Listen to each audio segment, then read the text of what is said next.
branded an ugly college dropout and discarded by my family. 5 years later, I faced them at my sister's graduation event. You're nothing but an ugly college dropout. Don't you ever show your face in this family again? Those were my mother's words when she slammed the door on me 5 years ago. What she didn't know was that one day I'd return, not as the broken girl they threw out, but as the successful woman they desperately try to claim as their own, right in the middle of my sister's perfect graduation party. I was 22 then, standing on the porch of the only home I'd ever known, my suitcase at my feet.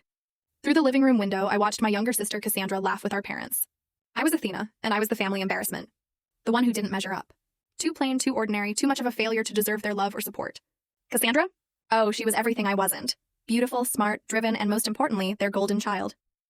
Growing up in Nashville, Tennessee, I learned quickly that love in my family was always conditional.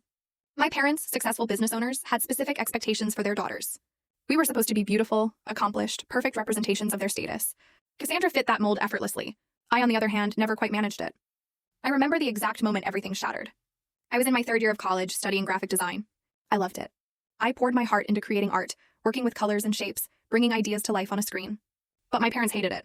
They wanted me to study business or law, something prestigious they could brag about at their country club dinners.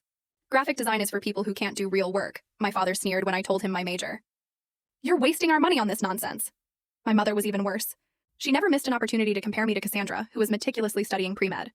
Your sister is going to be a doctor. What are you going to be? Someone who makes pretty pictures? She'd ask, her tone dripping with disdain. The constant criticism wore me down. Every phone call home felt like an interrogation. Every visit became a relentless lecture about my choices, my appearance, my future. They made it painfully clear I was a disappointment.